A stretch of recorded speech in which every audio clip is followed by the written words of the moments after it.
doing the damn thing? Okay. Oh yeah. Going live. Oh, it captured that, eh? It captured. Yeah, but there's always something. We actually prepare and plan ahead, and it's still. And then for some reason, it is what it is. You pulling up our chat? Yeah. Okay, pull cool. up the chat. Because we're gonna get so many. Definitely. Well, we always do. Always. Oh, ooh, yeah. You might want to mute that, man. Yeah, boy. Wait, that's the that's the dimmer. Yeah, that's. You remember Stomp? I do remember Stomp. I remember seeing it in elementary school music class. I thought it was the coolest thing ever. Go ahead. There was this part whenever a guy broke, they were doing the sweepy thing with the broom. There was this part where a guy broke a broom. He looked over to the side of the stage. He threw the broom, and then somebody threw a brand new broom right at him. So they had extra brooms in the waiting for it because they knew. Yeah, it was pretty cool. This dude does it all the time, Gary. Gary's constantly breaking brooms. It's like a drummer who breaks his drumsticks all the time, and he's got to have extras. We're going to need extra brooms. Do you ever watch Bob's Burgers or no? I've seen it. They do something similar to it called cake. And Bob thinks it's the stupidest thing in the world till he actually sees it, and then he's trying to get other people to play patty cake with him. Great episode. Actually, it's an okay episode. There are way better episodes of Bob's Burgers. Bob's Burgers is awesome. It's kind of all I have to say about it. I haven't seen it in a long time. Yeah, same. But there are definitely episodes that stick with me. There's nothing, as much as I liked it, there was nothing that really... I mean, obviously, I can talk a lot about, I get ideas about certain movies and TV shows, but I can't really think of too much to say about Bob's Burgers. Nothing in depth. Maybe there's just something I'm missing. I don't know. It's wholesome in its own weird way. It's wholesome in its own weird way. It's wholesome and not. It has great Halloween episodes, which, by the way, I'm going to have to start marathoning those along with The Simpsons Treehouse of Horror episodes as well. Do you remember when they used to be called Trick or Treehouse, or they were marketed as Trick or Treehouse back whenever they sold the VHS tapes? Anyway, got to get through all of those too, even the bad ones, but looking forward to it. It's spoopy season, man. Spooky season? Spoopy. I said what I said. I don't know what that means. I don't know. Neither do I. It's a thing. It means spooky, but okay, I don't remember. I don't remember where it comes from. It comes from a thing. Brittany's on here. Maybe she can tell me. I heard it from her first. You're looking taller than me, and I don't appreciate it. There we go. You're taller than me, though, aren't you? Yeah, but you're looking taller. It's my posture. You have better posture than me. Posture right now. Let me lift up my chair. Does it go any higher? Yeah, there you go. Do that. You want me to lower my chair? No, you're good. Where's the power move? The power move is it The Office where they're giving him no, this is The Office. And then he sits down in the chair and it's like down to the ground. What? Or I'm declining to speak first. Spoopy comes from a typo that was printed on cheap Halloween decorations a few years ago. It went viral and now everything is spoopy. Well, that's nice of you, Brittany. Thank you. Thanks for letting us know. Spoopy. Spooped it. The only thing I know about Spoopy is on Invader Zim when he's like, "Spooped it, you crazy!" But anyways. It's been years since I've seen Invader Zim. Invader Zim's fantastic. Like, seriously, since it left Nickelodeon. I noticed that you actually have a DVD. My brother got me the DVDs for Christmas one year a long time ago. It's a very thoughtful DVD. Binge watched them all the time in the summers and in the winters and in the fall and the spring. For an entire year. It was the thing. Yeah, it was. It's in the entire series, season 1, 2, and 3. Loved it. Absolutely loved it. I've bought in 2 shows, 1 miniseries and 1 season of a show. Can you guess what they were? Well, I know which one of them might be. What? And no. You've actually bought 2 of them because you loaned me both of them. Oh, Always maybe Sunny. I bought more. Yeah. Yeah, I bought season 3 and 4. I loaned it to you? You tell the story. Yeah. I bought season 4? That's how you got me into the show. I got you. You're like, you need I'm to proud watch of that. Always Sunny. Yeah, I'm proud that I got you into that show. One of the only reasons why we still talk now to this day. No, it was really good. I remember you brought it over. You showed me this video. It's season 3. I can't remember which is the first one. It might be the Aluminum Monster versus Fatty Magoo is the one that you showed me. And I was watching it and like, what the hell am I watching? This is so weird The, and strange. the most horrible And then- people in the world. And then by like the third episode, I'm like, okay, because remember that back then we used to do like Friday night movie nights all the Yeah, time. yeah.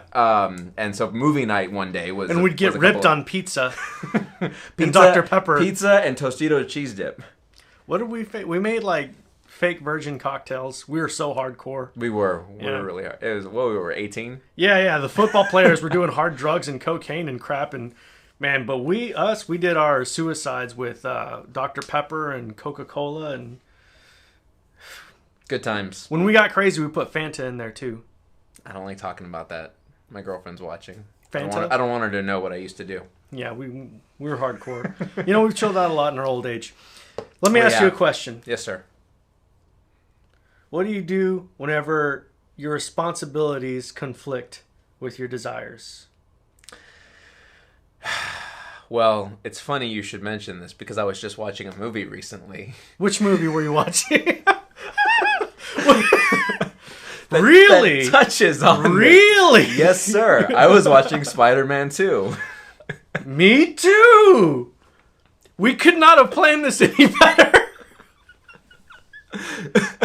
We could not have planned this any better.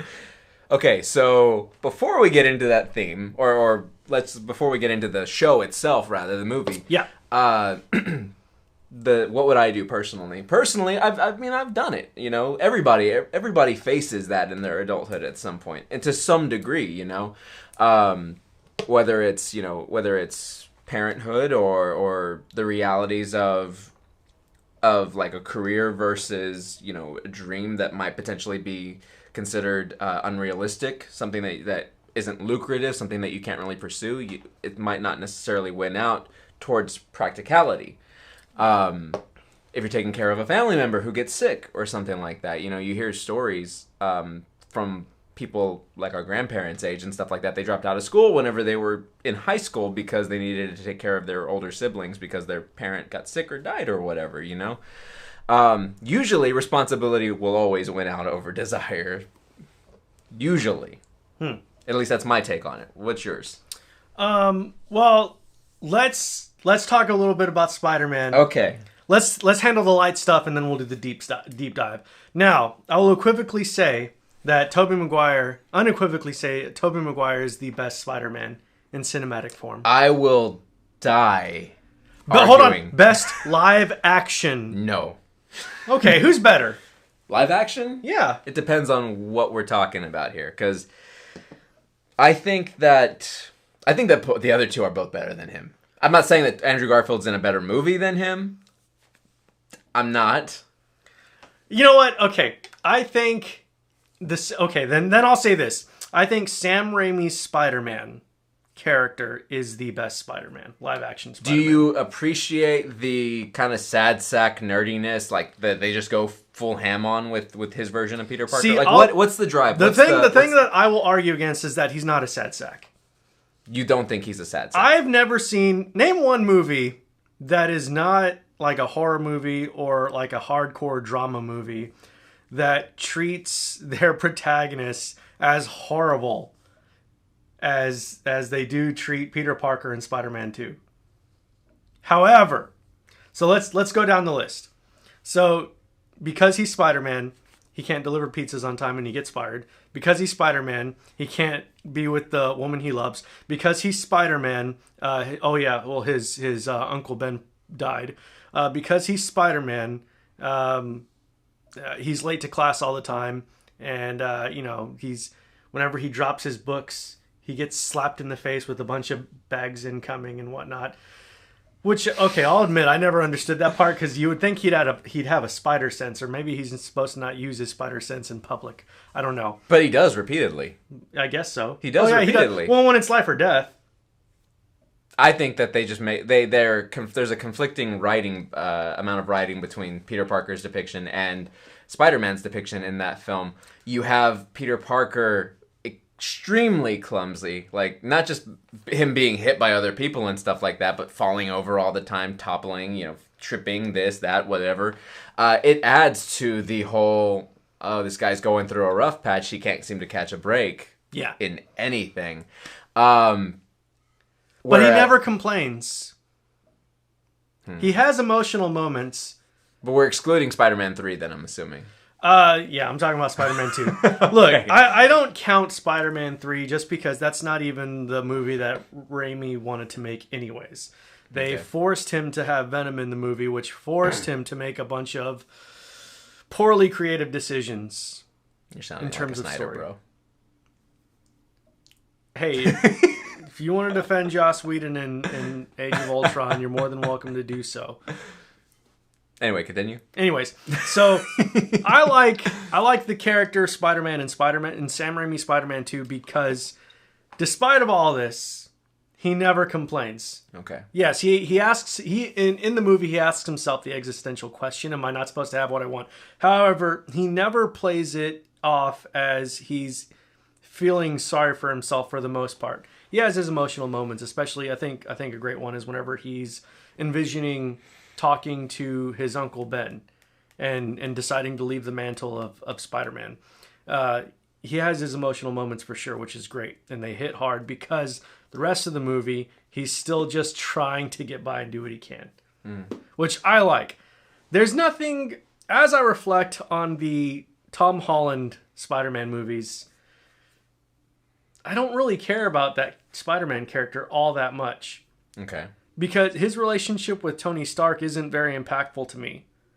I think a big difference in the Raimi Spider-Man movies and the MCU Spider-Man or Sony MCU Spider-Man movies is that there's not a really good emotional anchor in those movies. Not the way that there is in the Raimi movies. Okay. Well, can I ask you a question?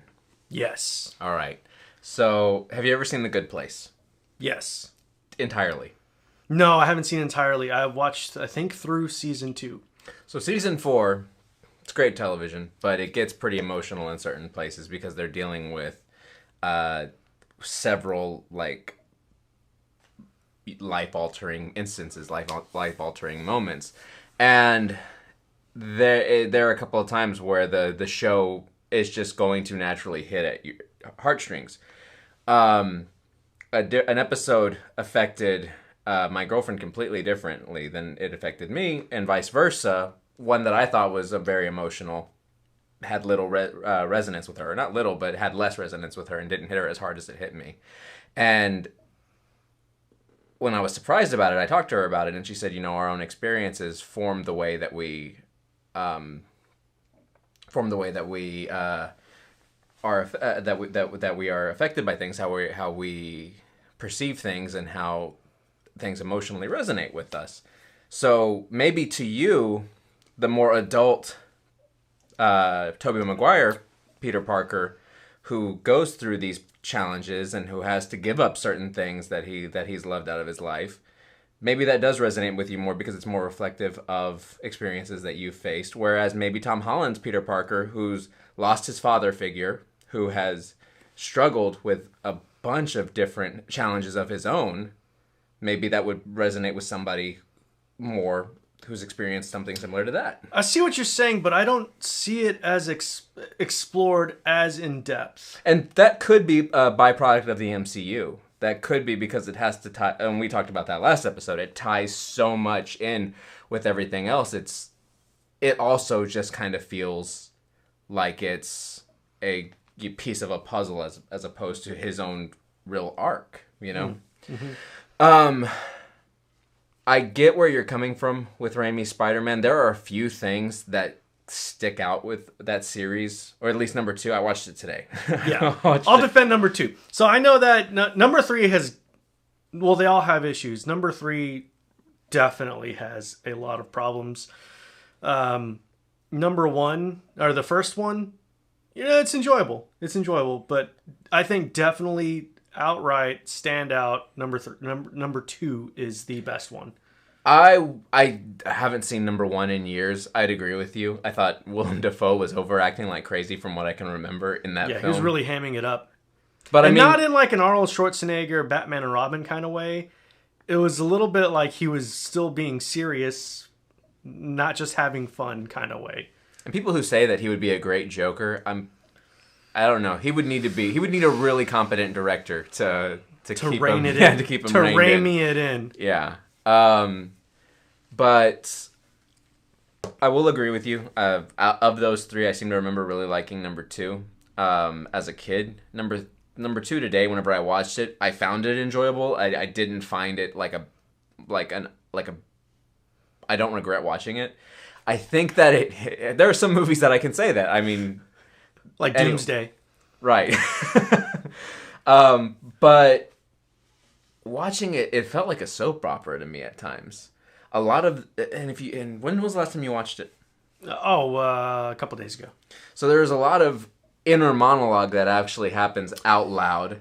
There's a lot of Yes. over dramatic acting in cases. I gave a lot of that stuff a major pass just because I think whenever I was younger, I didn't really see what was going on. But I think nowadays, it's almost as if he was trying to rip a comic book page right from And like a comic book strip or clip right from the page and put it on screen.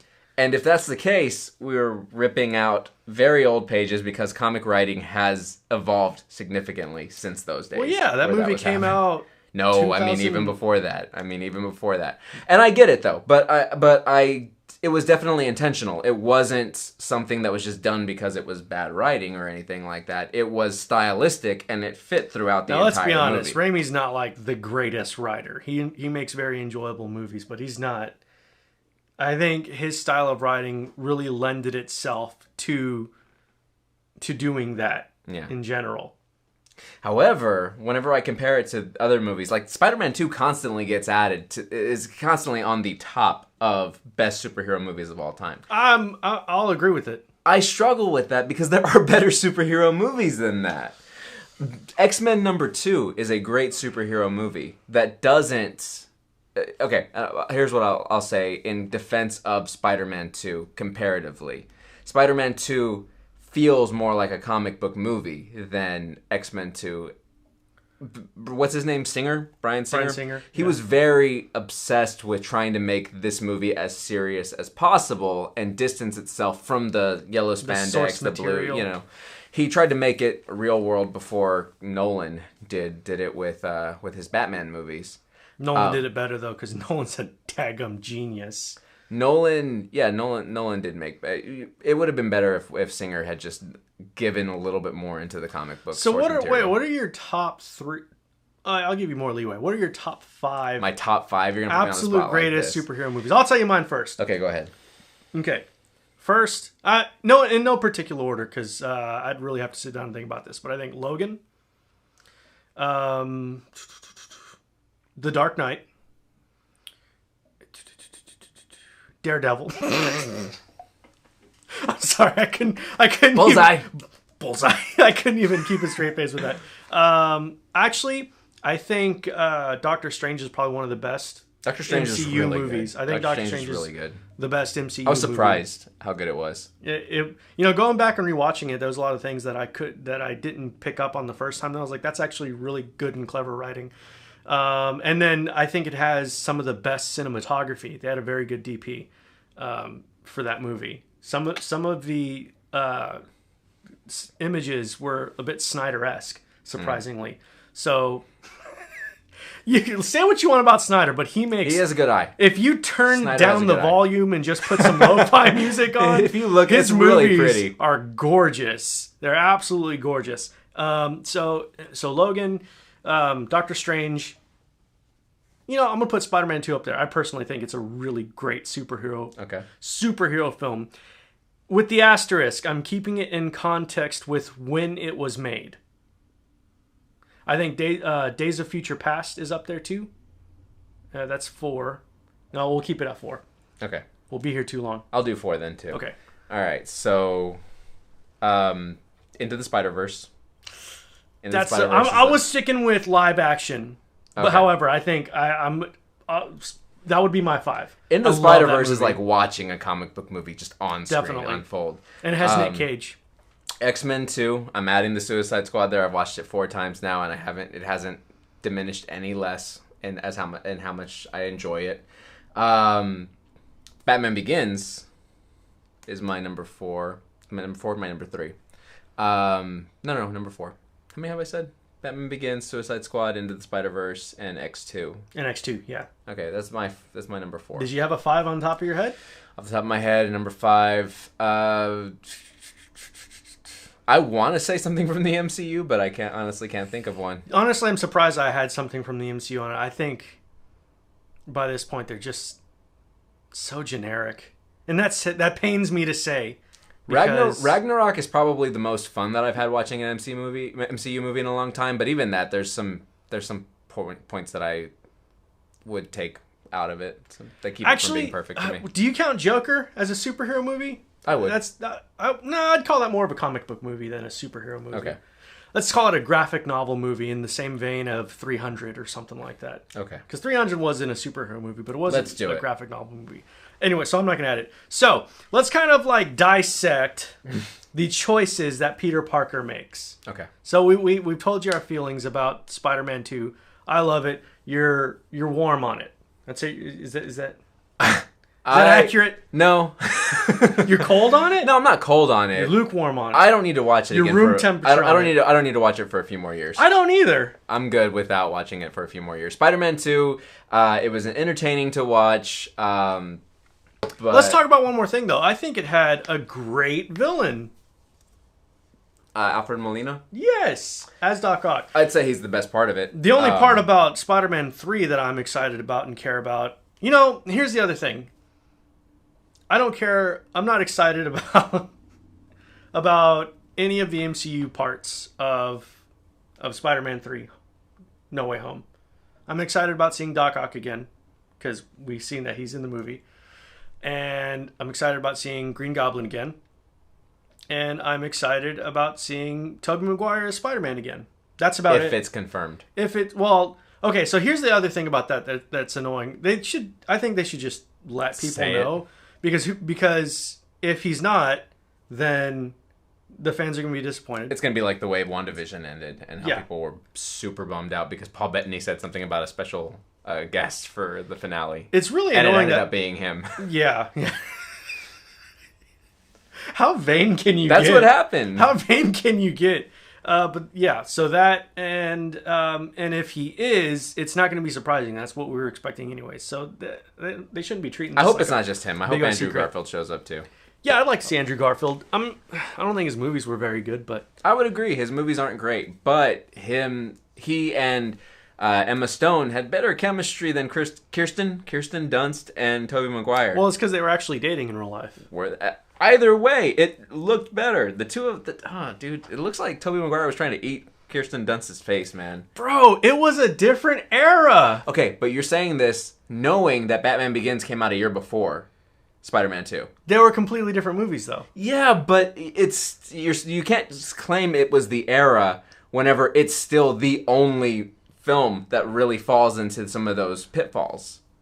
It was towards the end of an era. You could say that if it came out in the 90s. You could say that if it came out in the 80s. It's like saying Bach was Baroque music. He wasn't. I feel like there's a really bad joke coming. No, Bach did not create outright classically Baroque music. He came out towards the end of Baroque music whenever everything started to change. Okay. So that was Christopher Nolan, in my opinion. Christopher Nolan came out with the end of that era kind of a movie, and Raimi was firm in it. Let's talk about his decisions. So, very professional. So what I wrote in the notes is, which we should have up. What the heck? We need like another monitor right here. I mean, I didn't take a lot of notes. But let me go ahead and bring them up. I didn't write down a lot of notes. Yeah, see, I wrote one line. So what I wrote. Show them the notes. I wrote a single line from my note. You can't see it, but it's there. Yeah, it's focusing on our face. It's very detailed. Yeah, it's one line right there. Well, I mean, can you blame it? Look at our faces. We were planning on doing a different episode. We were. But then he was like, you know what? Let's talk about Spider-Man instead. So I was like, okay. Since you watched it, you put in the work. You watched it today, you put in the work, fine. So, in my notes, let me bring them up again, because I didn't remember. Okay, so the idea is... We're hemorrhaging people right now. Oh, no! Hey, look, we got anyway, 2 people join. Hi. How you? Let me wave at those people. Waved and Don't waved. don't break anything. Don't break anything.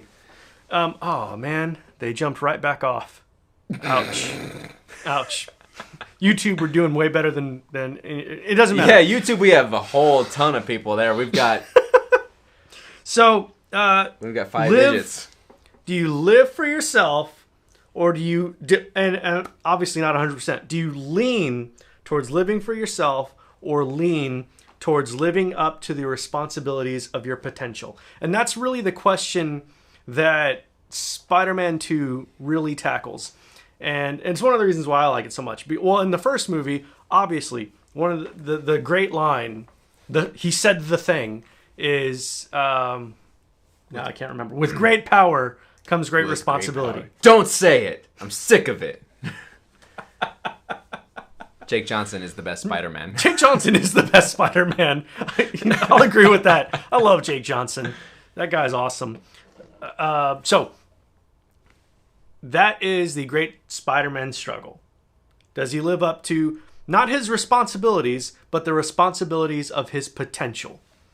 Which I think is an interesting question that it tries to answer. I hear Or it you. doesn't try to. I wouldn't say it tries to answer it. What it does is show someone dealing with that question, because I think it's something that a lot of people have to figure out for themselves. Sure. Like you said, whether it's your professional goals or personal goals, things of that nature. Right. And I think that I think it's definitely one of the harder questions we have to ask ourselves, where we fall on that spectrum of which way we lean towards. Right. So having said that, do you think he made the right decision to be Spider-Man, or should he have just given up and then called it in and kept doing what he was doing? Well, it's important to remember that with great power comes great Don't say it! I'm sick of hearing it. It's important to remember that. I think that unfortunately, if you have this ability, I don't think that you can live with yourself knowing that you can do something about like a car crash or a mugging or something like that and not intervening, not trying to help. That's just me, though. I'll give you a perfect example. You want to dig into the deep stuff here? Let's talk about fatherhood for a second. My dad, whenever my mom got pregnant, broke up with my mom. The two of them separated, and I think I've seen him after I saw him off and on from up until I was around 5, and hit the bottle until I was around 5, and then after that, he was gone, and then I saw him one other time after that. Haven't seen him since. Meanwhile, the days that I don't see my kids, because their mom and I are separated, the days that I don't see my kids are hard, and I'm thinking about them all the time, wondering what they're doing, wondering if they, how they are. So I say that I can't imagine somebody like Spider-Man having these powers and being okay with not doing something about it, but there are clearly people in the world who might not have that kind of viewpoint, who might be more self-involved, who are able to shirk those responsibilities. I don't think Peter Parker is that person. I think it's evident by his decisions that he made that he's not that person. I think that he would struggle with living a normal life. Yeah. I think it'd be too hard for him. So I think that what's interesting about the movie is that it deals with this issue in a kind of unorthodox way that a lot of traditional television and movies and a lot of traditional media does not deal with this issue. So whenever he's essentially lost his powers, and he's been okay with that, he goes into the burning building, he saves a kid. However, he's not rewarded in any way, shape, or form.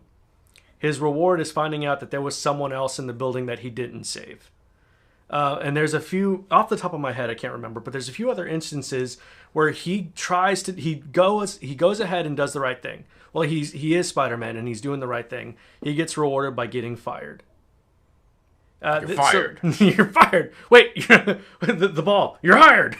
So there's a lot Best of part. Yeah. He keeps his promise to Willem Dafoe and doesn't tell Harry.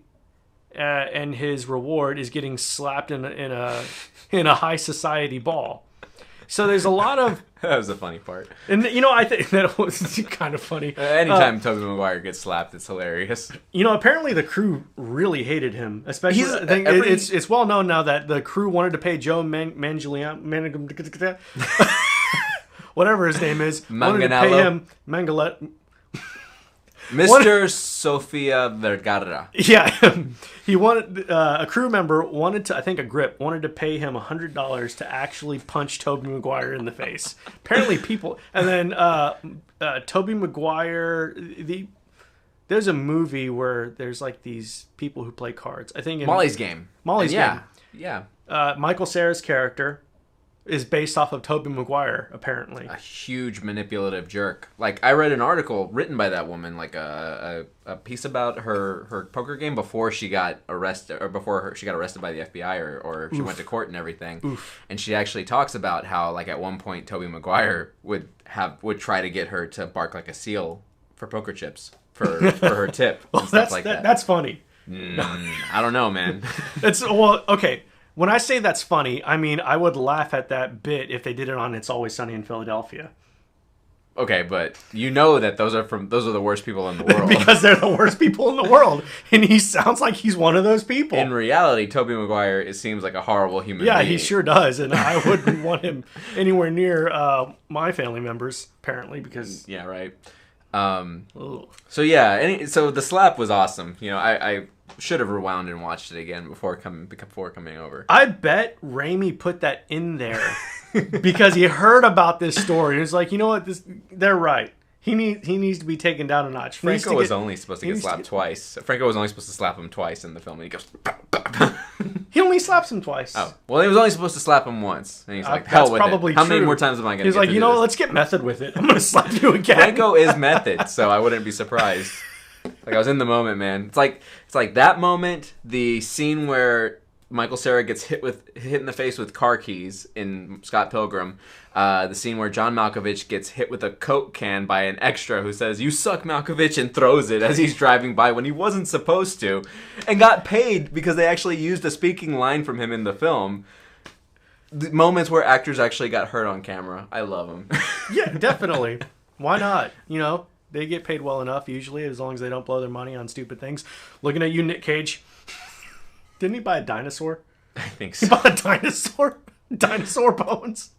Just have it. Never mind. It's neither here nor there. Anyways, so Spider-Man 2 deals with karma in a very different way, because it deals with it, I think, in a more realistic way. Because I believe that we've all had those moments where we're not rewarded for doing the right thing. Sure. The only way, shape, or form that we're rewarded is very internally. We're rewarded by being able to sleep at night.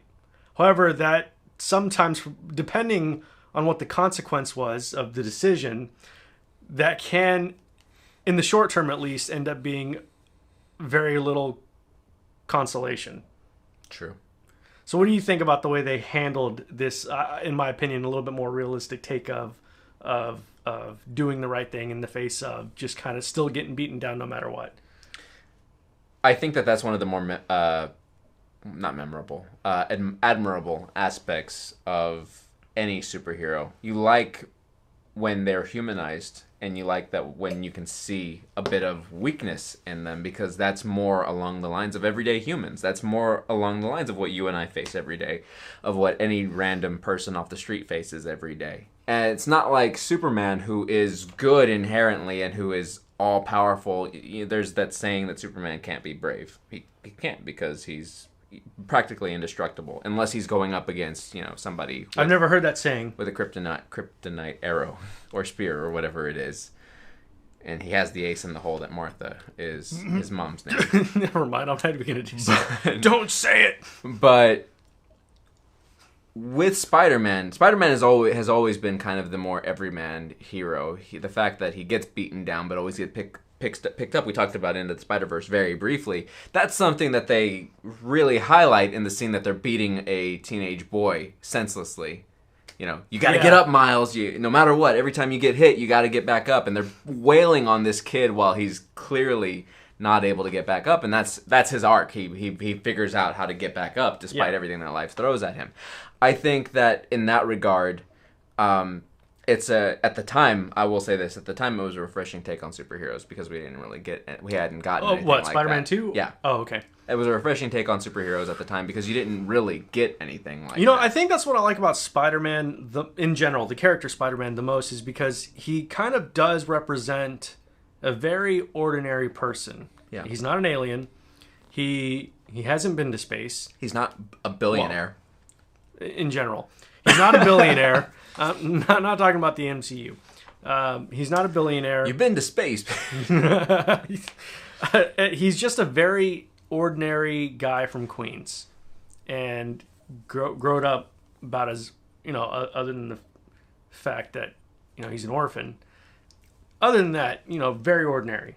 And he had his uncle murdered. Other than that, about as ordinary as And his girlfriend. Yeah, who His knows? first That girlfriend. might be normal for people in Queens. If anybody from Queens is watching, please let us know. I would be kind of, my mind would be blown if somebody actually responded. So, Oh, hey, look. Your lady says hi. Book club go well? yeah, how's the book club? How's the book club, love? So, I really like that. He's about as ordinary as they come. So, even though he has like these superpowers and everything, I feel like he's the most realistic take on someone becoming a superhero and having to deal with these kinds of problems. Name one better, more realistic. Then Spider-Man in general? Yeah, I'd say you're probably right. not just Raimi Spider-Man, not MCU, just No, Spider I'd the say character you're Spider-Man probably in right, general. yeah. And I think that lend itself as a vehicle to really dive deep into that idea of sacrificing the things that you want in life because, and like I said, I was specific about the language of living up to the responsibilities of your potential, not who you are necessarily today, but aiming towards who you could be. Because even, and that shows whenever, like, it's in Iron Man 3, it's in any superhero movie, which is, I think by this point, kind of it's done several times. Any superhero movie where the superhero loses their powers, it's Iron Man or Tony Stark. His potential, he loses his suit, but he still lives up to his potential. Peter Parker, he loses his powers, huh? In Homecoming, he loses his suit too. Oh yeah, Peter Parker loses his suit in Homecoming also, and he goes back. Which I really dug that. I dug that he goes back to his homemade suit. The Incredible Hulk can't Hulk out. Well, I think oh yeah, that too. I mean, but so they've done this arc quite a few times. Bruce Wayne loses his spine. He does. He does. They do this arc a lot, don't they? And so, but I think the most Spider-Man visceral. rises. I think the most visceral example is whenever Peter Parker loses his powers and he bum rushes a burning building because he hears someone in danger. You see the part whenever he hears sirens go by, and at that point it's just a it's not something too far out of the ordinary. Sirens going by. He looks at it, and then it breaks the tension by him taking a big old bite of a hot dog.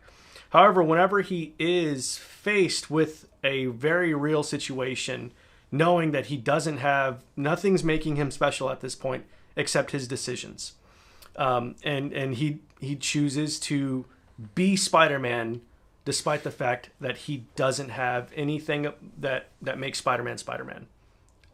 Except his can-do attitude. But yeah, exactly. I think, but in that, what makes Spider-Man special, and I think at the end of the day, what makes a hero special in general are the decisions they make, not the supernatural aspects of their being. I'll drink to that.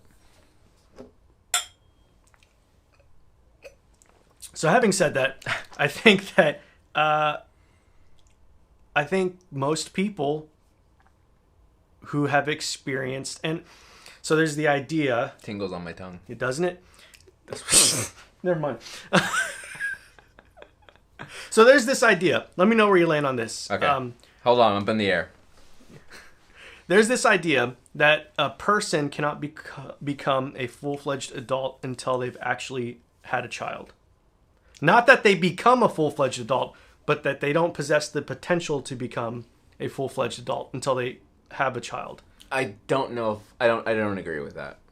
I don't know where somebody becomes an adult, but I think that there are different milestones for everybody.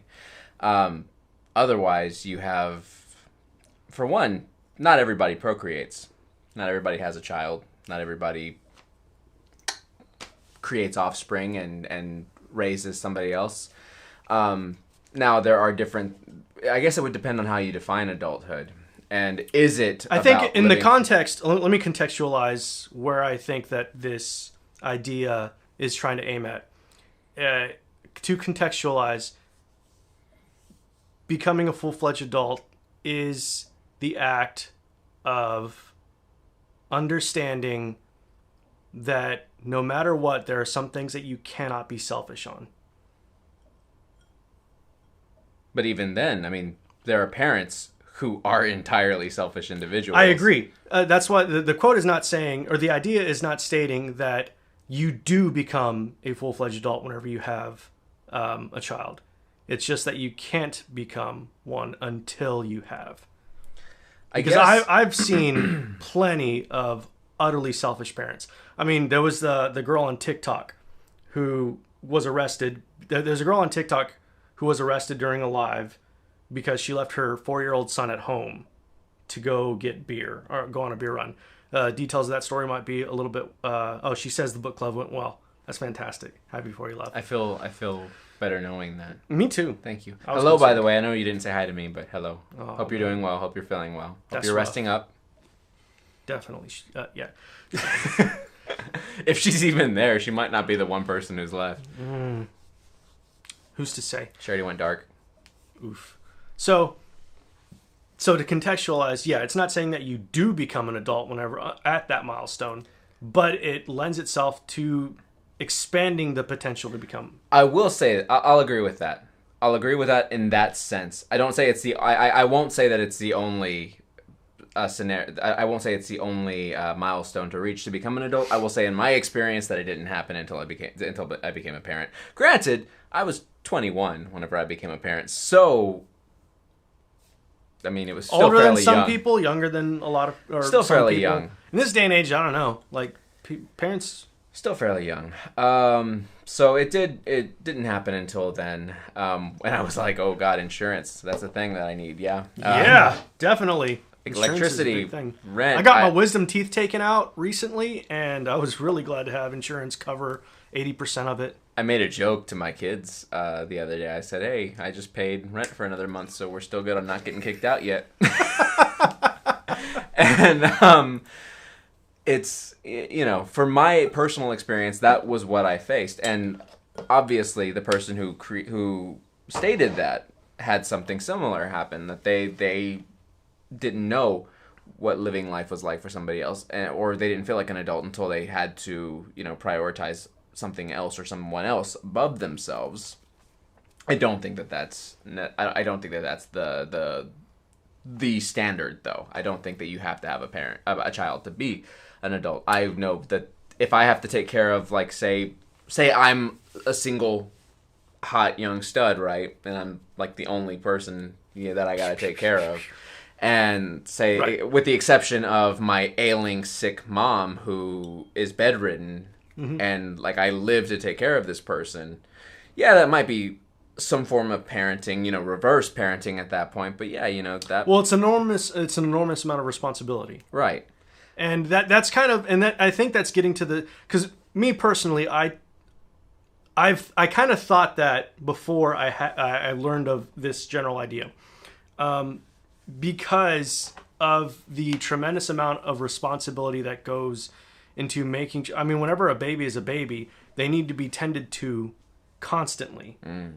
Constantly need to be tended to. Like Grandpa Joe. Like Grandpa. What a sociopath. Stares in PTSD. Oh, there's a small audio lag. I don't know what we can do about that. Who said that? Brittany. Oh. So We apologize for the small audio lag. We'll have our audio guy look at Jeffrey. Jeffrey. It's pretty cool that we both came up with a J name. I don't know how that happened. I pointed that way, and you're right Joffrey. there. So maybe Joffrey. Fix the audio lag. Fix the audio lag, Joffrey. Golly, you lazy. We're gonna fire you. I'm so sorry, guys. Joffrey is just the worst. Let's put strychnine in his wine.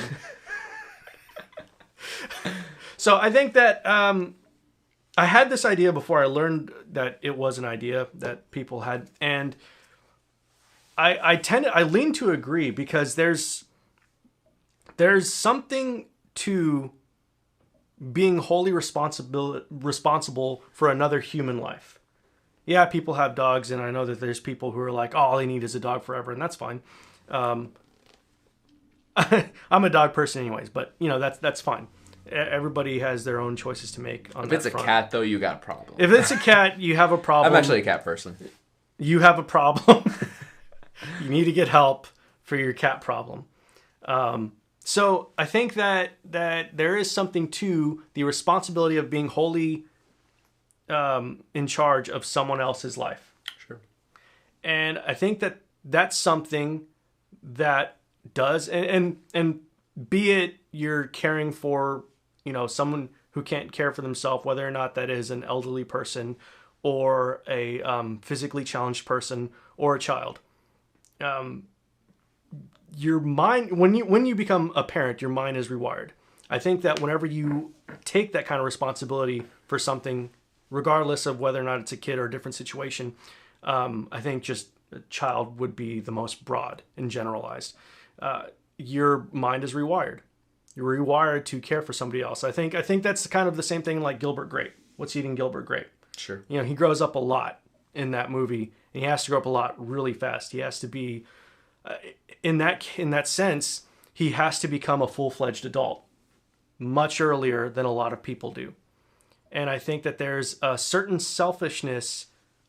inherent selfishness to people who don't have that responsibility. And I just bring that up because it's in Spider-Man specifically, it is an inherent responsibility that he has, that he's able to do these things. But even when he's not, it's interesting to me that he's unlocked that part of himself already, that even whenever he's no longer having those abilities, he still can't help himself but to act as if he does. And I think that's one of the most inspiring things about that superhero and the way that story is told in Spider-Man 2.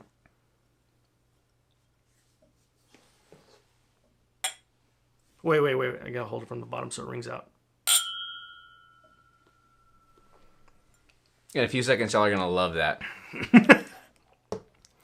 So, what time is it? Yeah, we're coming towards the end. Winding down, as it were. Yeah. Any other thoughts you got on that movie? On that movie? Or on the concept, the idea of... Specifically on that concept? On the concept of figuring out what your potential could be and living as if you are responsible with that potential. Where do you tend to think the line should be in leaning towards, and specifically in the case of, because I bring up Spider-Man 2, whenever it conflicts with your desires? Well, here's what I'll say. In my own personal experiences that I've dealt with, as I told you, became a parent fairly young, relatively young, at least between you and I. How old were you whenever Caleb was born? 29. So there were a few years in between our entries into parenthood. God dang, yeah. I know. And that's not even to say that I think of myself as a full-fledged adult now that I have a kid. I think that there's an inherent selfishness to me that I would admit that I still work through. Oh, I think that's the same for everybody. But here's what I'll say. There were a few years there where everything was dedicated 100%, 110% to being a dad before anything else, and that's still the case. Being a dad is still like top of the list. However, you have to find a better balance with pursuing the things that you love, pursuing the things that you want, your desires. You have to pursue those, because if not, it's going to eat away at you. Mm-hmm. And we see that, and I imagine that if we had a Spider-Man 3 that Sam Raimi actually wanted, we would have seen a better balance of that. We would have seen a better arc in that. And yeah, because the idea in Spider-Man 3 is that he has kind of figured it out. That you can't just give yourself entirely to your responsibilities. There has to be a balance between that takes precedent, yeah, because if somebody or something is counting on you. You know, and I think to kind of speak to that, it's kind of like we've seen this recent hustle culture porn, is what I would call it, where being busy is prioritized because it makes you feel like you're actually getting something done. And everybody's got a side hustle. I'm not mad at it. I do. I mean, I was going to say, you and I both do. Andy and Jeremiah. I wouldn't really call this a side hustle. This is literally just two guys talking, and we happen to have a camera on. Yeah, this is a really good excuse for us to hang out. Yeah. Pretty much. So I think that that whenever you lean too far into the responsibilities, they become, in a sense, faux. Are you all right? Faux. Yeah. That's a French word, right? Faux. Faux, not pho. Not the Asian. That's a Vietnamese word, I believe. Not the Vietnamese. Faux. No, F-A-U-X. You want a cake? You okay, man? I'm good, man. You want a cake? You done that faster than I thought you would. That's what I'm cutting you up. No, I'm done. Yes, faux is a French word. So I think that there's whenever you lean too heavy into the responsibilities, it easily becomes. My lo-fi music just turned on again for some reason. Shh. Stop it, lo-fi. It easily becomes like a faux kind of sense of chasing after these things that you feel like you need to do that you don't actually need to do. Right. And I think that comes from having a lack of genuine responsibilities. But I digress. I didn't mean to interrupt you, but I think it was an interesting point that you brought up. That makes sense. Not that. That makes sense. That does also make sense in its own cute, magical way. But yeah, there needs to be a balance. And yeah, call it your side hustle, call it whatever you want. As long as you're pursuing something that makes you happy beyond the grind, beyond the grind, you know, I'm on that grind, I'm whatever. Just take care of the people that you need to take care of whatever it is that you need to take care of, but also take care of yourself too. And sometimes that means, you know, working on the garden. Sometimes that means drawing, even if you're terrible at it. Sometimes that means, you know, listening to music with the headphones on loud, you know? Make sure everything else is okay, but make sure you're okay too. You know, I did an EMT basic course whenever I was like 19. And one of the things that they definitely try to hammer into your head, at least in the course that I attended, the instructors of the course that I attended, was that you can't help anybody if you're out of the game because of poor decisions. Meaning... Oh, wait, finish your thought. Finish it. Okay. No, finish it. Okay. You can't help yourself. It basically was look after yourself first. It's not selfishness. It is... It's imperative.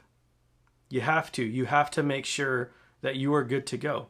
You have to make sure that you're healthy enough to be able to take care of somebody else.